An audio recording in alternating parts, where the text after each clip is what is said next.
Hello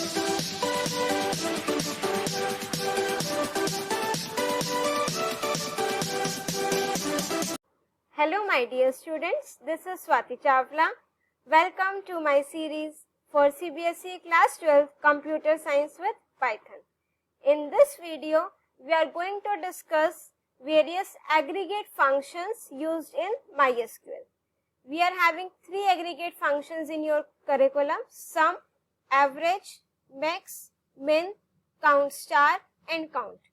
We will discuss all these functions one by one with explanation and of course examples also. Let's start now. Aggregate functions or group functions work upon the group of rows rather than on single rows. जो आपके aggregate functions हैं ये मेरे multiple rows पर apply होते हैं. That's why these are also called as group functions. My first aggregate function is sum. जिस भी word के आगे ये brackets आ रही हैं parenthesis वाली, that means this is your function. अब sum function name से ही clear है, it will return you the sum of values in a given column. जो भी आप ब्रैकेट में कॉलम का नेम लिखोगे वो आपको उसका सम रिटर्न करके देगा. कैलकुलेटर में भी अगर आपके पास काफी सारी वैल्यूज हो, you have to type it separately, but इसमें अगर हमने टेबल क्रिएट कर ली उसके बाद उन वैल्यूज को ऐड करने के लिए मुझे वापस से सारी वैल्यूज नहीं लिखनी है. I just have to use the sum function and the syntax for sum function is select sum distinct or all. Distinct means distinct different values. जो duplicates होंगे it will consider those one.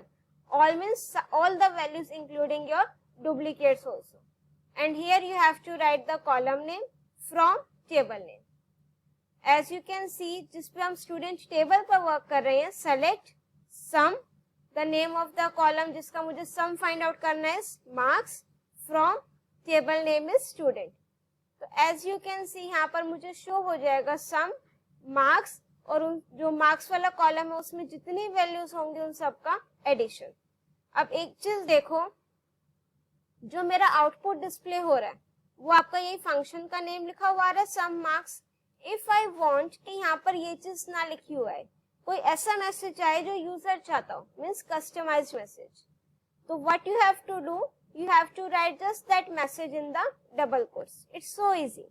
You just have to write the syntax select some marks in double quotes जो message आपने display कराना हो from table name. So as you can see अब यहाँ पर क्या आ गया, total marks of all the students and then the marks.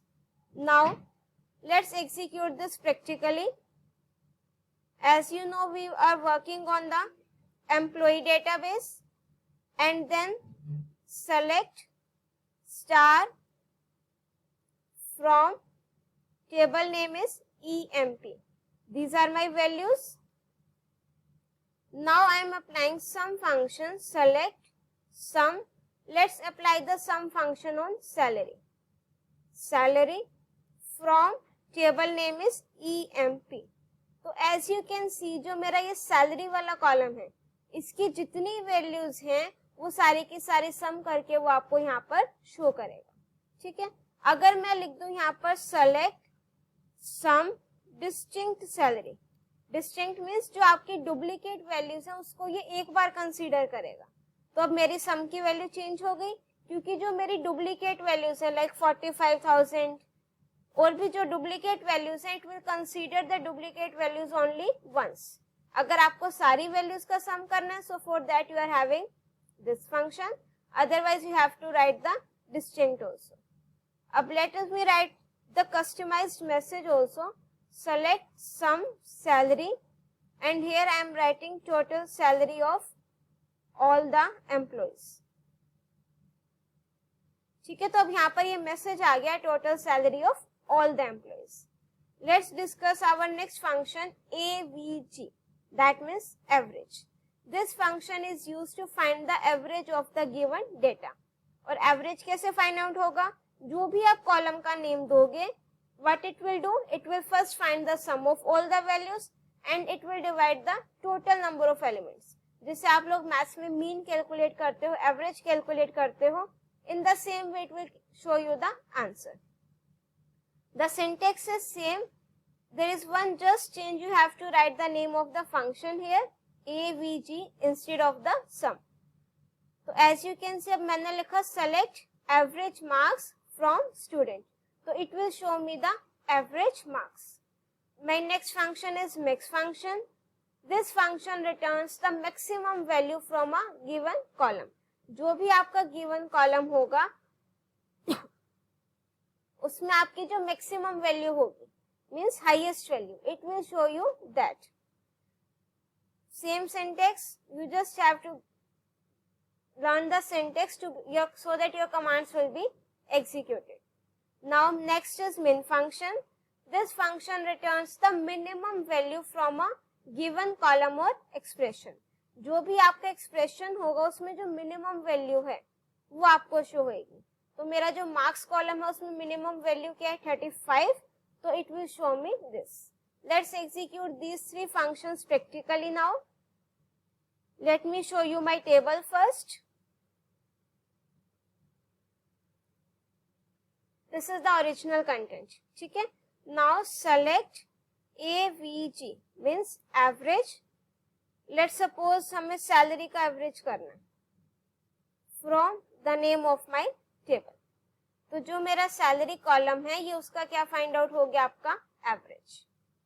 ठीक है. अगर आप यहाँ पर भी देखो तो sum क्या आया था 499,000 और 499,000 that means उसने उसको 10 से डिवाइड करके क्या आ गया sum average. ठीक है. जितने टोटल नंबर ऑफ वैल्यूज होंगी यहाँ पर 105 रिकॉर्ड नहीं है because I have deleted that using delete command.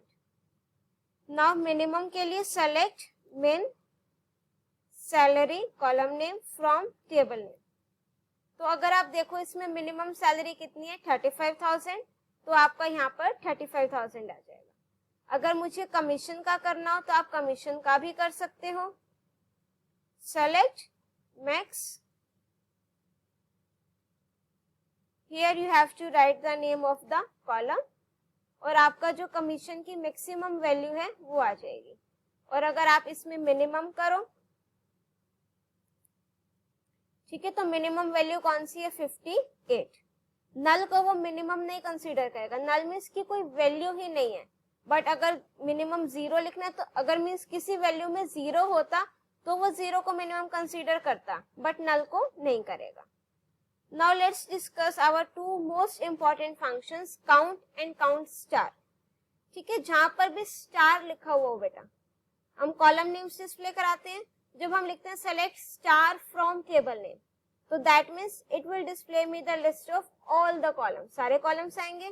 तो ऐसे ही अगर मैं काउंट स्टार लिख रही हूँ तो it will count all the values. जितनी उसमें रोज हैं वो सारी की सारी काउंट करेगा. अब जब मैं कह रही हूँ कि वो सारी वैल्यूज काउंट करेगा दैट मीन्स वो नल वैल्यूज को भी काउंट करेगा. कौन सा फंक्शन? Count star.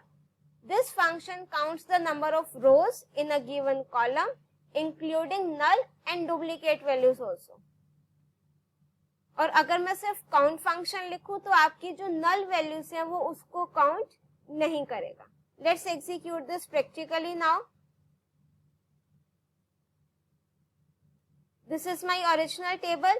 अगर मैं इसकी बात करूं लिख दूं select count star from table name. Table name is employ. ठीक है. अब टोटल इसमें कितनी रोज हैं 10. उसने नल वैल्यूज को भी इंक्लूड करा है. ठीक है. 101 to 111 टोटल 11 रिकॉर्ड्स मींस 10 हो गए. 104 इसमें आपका नहीं है. सो टोटल रोज कितनी हो गई 10. But if I will write count DOB में देखो कोई नल वैल्यू नहीं है तो ये आपका क्या आ जाएगा 10. बट अगर मैं चेक करूं बेटा डिपार्टमेंट का या कमीशन का तो देखो क्या रिजल्ट आएगा. Select count. Let's suppose here I am writing department. तो काउंट करके डिपार्टमेंट में कितनी वैल्यूज आ रही हैं टोटल 9. तो 9 क्यों आ रही है? क्योंकि आपका इसमें 1 क्या है आपका नल. ठीक है. तो count star function will count all the rows including null and duplicate values also and my count function does not count the null values. बाकी वो सारी की सारी values को count करेगा.